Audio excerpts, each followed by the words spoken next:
करणी माता का प्रसिद्ध मंदिर राजस्थान के बीकानेर जिले में बीकानेर से लगभग 30 किलोमीटर की दूरी पर देशनोक नामक कस्बे में स्थित है। प्रतिवर्ष यहाँ लाखों की संख्या में श्रद्धालु हैं इस चमत्कारी मंदिर में दर्शन करने के लिए आते हैं। तो चलिए आपको भी इस अद्भुत मंदिर के दर्शन करवाते हैं और साथ में जानेंगे करणी माता के इतिहास से जुड़ी हुई तमाम जानकारी। माँ जगदम्बा का अवतार करणी माता का जन्म चारणकुल में सुआप नामक गांव में हुआ था, जो कि जोधपुर जिले की फलोदी तहसील के अंदर स्थित है। उनकी माता का नाम देवल देवी और उनके पिता का नाम मेहाजी कीनिया था। बात करीब 600 वर्ष पुरानी है। माता ने जन्म होते ही अपने चमत्कार दिखाने शुरू कर दिए थे और उस समय के जो जोधपुर और बीकानेर रियासत के जो शासक थे, राजपूत शासक हैं, वो करणी माता में अपार श्रद्धा रखते थे। जोधपुर व बीकानेर रियासत की स्थापना है वो करणी माता के आशीर्वाद से ही हुई थी। उस समय के जो राजपूत शासक थे उनके लिए करणी माता की कही गई बात है वो पत्थर की लकीर की तरह होती थी। उनकी हर बात को मानते थे। मंदिर का निर्माण बीकानेर के महाराजा गंगा सिंह ने राजपूत शैली में करवाया था। मंदिर के मुख्य द्वार पर संगमरमर पर की गई नक्काशी और मुख्य द्वार पर ही चांदी के बड़े बड़े किवाड़ और सोने के छत्तर और चूहे, जिनको काबा बोला जाता है, उनके प्रसाद के लिए यहाँ रखी चांदी की बड़ी परात भी मुख्य आकर्षण है।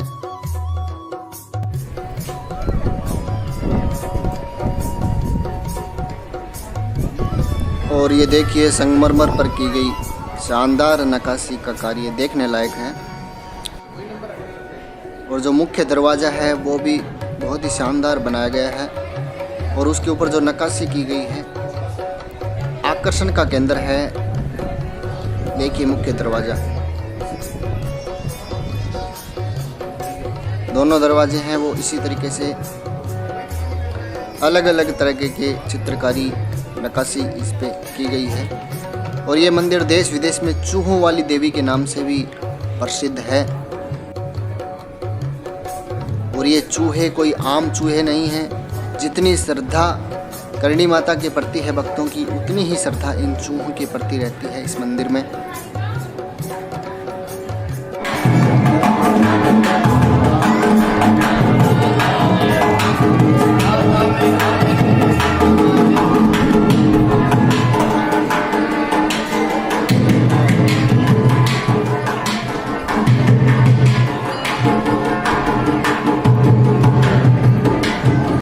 मंदिर परिसर में प्रवेश करते ही आपको चूहे ही चूहे नजर आएंगे और इनको यहाँ चूहा नहीं बल्कि काबा बोला जाता है। काबा का मतलब छोटे बच्चे, और इनको करणी माता की संतान माना जाता है। चूहों की कोई गिनती नहीं है, लेकिन स्थानीय लोगों की माने तो यहाँ मंदिर में लगभग 20,000 चूहों की संख्या बताते हैं। और इनमें 7-8 सफ़ेद रंग के चूहे भी हैं। और सफ़ेद जो काबा होते हैं, यदि उनके दर्शन भक्तों को होते हैं तो माना जाता है कि करणी माता उनकी मनोकामना है वो अवश्य पूरी करती है। सुबह 5 बजे होने वाली मंगला आरती और शाम को 7 बजे होने वाली संध्या आरती के वक्त अधिकांश चूहे हैं वो बिलों से बाहर आ जाते हैं। और इस वक्त चूहों की जो धमा चौकड़ी है वो देखने लायक होती है, आकर्षण का केंद्र होती है। करणी माता को चढ़ाए जाने वाले प्रसाद का सबसे पहले भोग है वो इन्हीं चूहों को लगाया जाता है और उसके बाद प्रसाद है वो भक्तों में वितरित किया जाता है। बात करीब 600 वर्ष पुरानी है। करणी माता के जन्म से पहले उनके माता पिता के 5 पुत्रियां थीं। एक भी पुत्र प्राप्त न होने की वजह से उनके पिताजी मेहाजी हमेशा उदास रहते थे। एक दिन उन्होंने अपनी आद्य शक्ति हिंगलाज माता की यात्रा की, जो कि वर्तमान में पाकिस्तान में स्थित है। और बताते हैं कि भगवती श्री हिंगलाज ने उनकी भक्ति से प्रसन्न होकर दर्शन दिए और वर मांगने को कहा। मेहाजी ने हिंगलाज माता को प्रणाम किया और प्रार्थना की कि मैं चाहता हूं कि माँ मेरा नाम चले। माता हिंगलाज तथास्तु कहकर अंतर्ध्यान हो जाती है। उसके बाद मेहाजी को पूरी आशा थी कि अब की बार पुत्र प्राप्त होगा, लेकिन बताते हैं कि गर्भ के 21 माह बाद विक्रमी संवत 1444 को फिर से पुत्री ने जन्म लिया, जो कि करणी माता के नाम से प्रसिद्ध हुई। और पहला चमत्कार उन्होंने जन्म वाले दिन ही दिखा दिया था, जब प्रसूति गृह से शिशु के रोने की आवाज़ उनके पिताजी मेहाजी ने सुनी तो उन्होंने उत्सुकतावश अपनी बहन से पूछा कि क्या हुआ है, लड़का है या लड़की। तो उनकी बहन ने हाथ का डुचका देते हुए कहा कि फिर पत्थर आ गया है, अर्थात लड़की हुई है। इतना कहना हुआ कि उनकी 5 अंगुलियां ज्यों की त्यों जुड़ी रह गई, वापस नहीं खुल सकी। मेहाजी की बहन ने देवी का जो उपवास किया था उसका प्रतिफल उन्हें तुरंत मिल गया, लेकिन उनकी बुआ है वो करणी जी का चमत्कार समझ नहीं सकी और अंगुलियों के जुड़ने का कारण बादियाना समझ लिया। जन्म के तीसरे दिन उनका नामकरण संस्कार हुआ और कन्या का नाम रिघुबाई रखा गया। नाम के अनुरूप ही मेहाजी के घर में रिद्धि सिद्धि बढ़ने लगी। रिघुबाई के पिता, जिनकी आर्थिक दशा साधारण थी, उनके जन्म के साथ साथ दिन प्रतिदिन पिता की समृद्धि है वो बढ़ने लगी। रिघुबाई जब 5-6 वर्ष की थी और उन दिनों उनकी बुआ है वो पीहर आई हुई थी। बुआ जी सभी बहनों में रिघुबाई को ही सबसे ज़्यादा प्यार करती थी।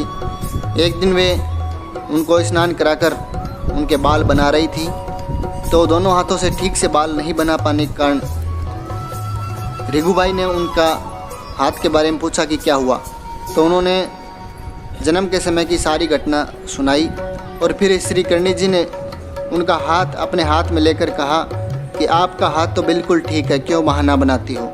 यह कहना हुआ कि बुआ का हाथ बिल्कुल चंगा हो गया। इस चमत्कार की बात बुआ ने अपने भाई और भाभी को बताई और कहा कि इस कन्या को साधारण न समझें, यह संसार में अपनी कुछ करनी दिखलाएगी। तब से उनका नाम है वो रिघुबाई से बदलकर करणी रख दिया गया, जो आज करणी माता के नाम से विश्व विख्यात है। इसके अलावा भी करणी माता ने अपने जीवन में बहुत सारे चमत्कार दिखाए थे। मंदिर वाली जगह ही करणी माता है वो पूजा पाठ किया करती थी। इसी मंदिर के अंदर वो गुफा स्थित है जहाँ पर करणी माता बैठकर ध्यान लगाया करती थी। और हमारे जो देश के सेना के जो जवान हैं उनकी भी एक विशेष आस्था है करणी माता के प्रति। और देखिए बहुत सारे फौजी भाई हैं वो दर्शन करने के लिए आए हुए हैं। राजपूताना राइफल्स की कुल देवी मानी जाती है। मंदिर के दर्शन करने के बाद हर किसी को तलाश रहती है उस सफ़ेद काबा को देखने की उत्सुकता देखने को मिलती है, क्योंकि सफ़ेद काबा देखने का मतलब है कि आपकी मनोकामना करणी माता अवश्य पूरी करेगी। लेकिन सफ़ेद काबा किसी किसी भक्त को एक पल के लिए दिखाई देता है और एक पल में ही ओझल हो जाता है। विशेष बात यह है कि मंदिर में हज़ारों की संख्या में चूहे होने के बावजूद भी मंदिर में किसी प्रकार की कोई बदबू नहीं आती है। और इन चूहों अर्थात काबाओं को करणी माता की संतान मानने के पीछे भी एक कहानी है। बताते हैं कि एक बार देपा जी का सबसे छोटा पुत्र लाखन उर्फ लक्ष्मण राज है वो कोलायत कपिल मुनि के धाम घूमने गया था और वहाँ स्नान करते समय तालाब में डूबकर उसकी मृत्यु हो जाती है। और करणी माता की छोटी बहन है वो गुलाब बाई विलाप करती हुई करणी माता के पास आती है और उसे पुनः जीवित करने की प्रार्थना करती है। श्री करणी जी सबको अपनी झोपड़ी में रखवा देती हैं और स्वयं ध्यानमग्न होकर झोपड़ी में बैठ जाती हैं। और बताते हैं कि 3 दिन बाद लक्ष्मण राज है वो पुनः जीवित होकर वापस झोपड़ी से बाहर निकलता है। और इस संबंध में जनश्रुति है कि करणी माता ने अपने पुत्र के प्राण वापस लाने के लिए धर्मराज के पास जाकर उसको वापस मांगा था। तब धर्मराज ने कहा कि यहाँ आने के बाद आज तक कोई वापस नहीं गया। तब श्री करणी जी ने कहा कि क्या आज से पहले कोई माँ अपने पुत्र को वापस लेने आई थी, और अपना विराट स्वरूप धर्मराज को दिखाया और कहा कि आज के बाद उनका कोई भी वंशज तुम्हारे यहाँ नहीं आएगा। तब से देपा जी के जो वंशज हैं वो मरते हैं तो काबा बनते हैं, यानी कि इस मंदिर में जो चूहे हैं काबा हैं वो बनते हैं। और काबा जब मरते हैं तो देपा जी के वंश में ही उनका जन्म होता है और ये क्रम लगातार चलता रहता है।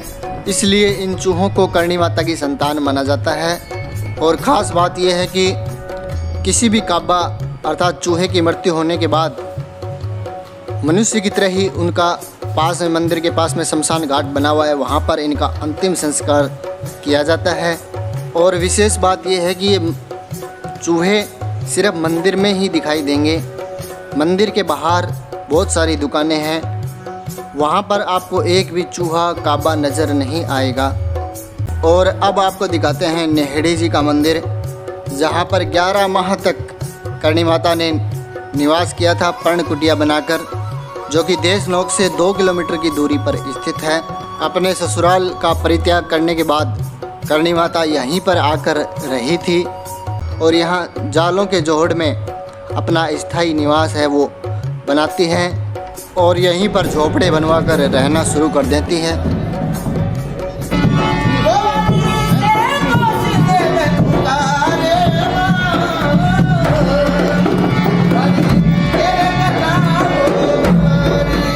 और यही वो स्थान है जहाँ पर करणी माता ने बिलवना किया था, दूध बिलोया था। और यहाँ पर एक खेजड़ी का वृक्ष है। बताते हैं कि जोहड़ में पहुँचने के बाद करणी माता ने अपने सेवक गुणिया को सुबह खेजड़ी के वृक्ष की सूखी लकड़ी लाने के लिए कहा था और उस लकड़ी को माता ने ज़मीन में गाड़ कर दही के छिट्टे दिए थे और उसको बिलोने के लिए नेहड़ी के रूप में काम में लिया था। वह सूखी लकड़ी बाद में खेजड़ी का हरा वृक्ष बन जाती है, जो वर्तमान में भी हरे वृक्ष के रूप में ये खड़ी है, ये खेजड़ी का वृक्ष। और बाद में महाराजा गंगा सिंह ने यहाँ मंदिर का निर्माण करवा दिया था। करणी माता द्वारा दिए गए दही के छिट्टे आज भी इस वृक्ष पर दिखाई देते हैं। वृक्ष की पुरानी छाल जाने पर नई छाल आती है, उस पर भी दही के छिट्टे आ जाते हैं। और ये देखिए करणी माता की गुफा, यहाँ पर बैठकर करणी माता है वो ध्यान लगाती थी, पूजा पाठ करती थी। अब इस गुफा को पक्का कर दिया गया है, तो अंदर से देखिए आप इस गुफा को। यहीं पर करणी माता बैठकर है वो तपस्या करती थी, ध्यान लगाती थी और सामने उनकी तस्वीर रखी हुई है करणी माता की। राव रेडमल के पुत्र राव जोधा ने करणी माता के आशीर्वाद से ही जोधपुर रियासत की स्थापना की थी और जोधपुर के मेहरानगढ़ दुर्ग की नींव भी उन्होंने करणी माता के हाथों से ही रखवाई थी। और राव जोधा के पुत्र राव बिक्का वो भी करणी माता के अनन्य भक्त थे और उन्होंने करणी माता के आशीर्वाद से ही बीकानेर रियासत की स्थापना की थी। बीकानेर राठौड़ राजवंश की कुलदेवी मानी जाती है करणी माता। तो दोस्तों, वीडियो आपको ज़रा सा भी पसंद आया है तो लाइक व कमेंट ज़रूर कीजिएगा और चैनल पर पहली बार हैं तो सब्सक्राइब ज़रूर कीजिएगा और साथ में अपने दोस्तों के साथ अधिक से अधिक इसको शेयर कीजिएगा। धन्यवाद। जय माता दी।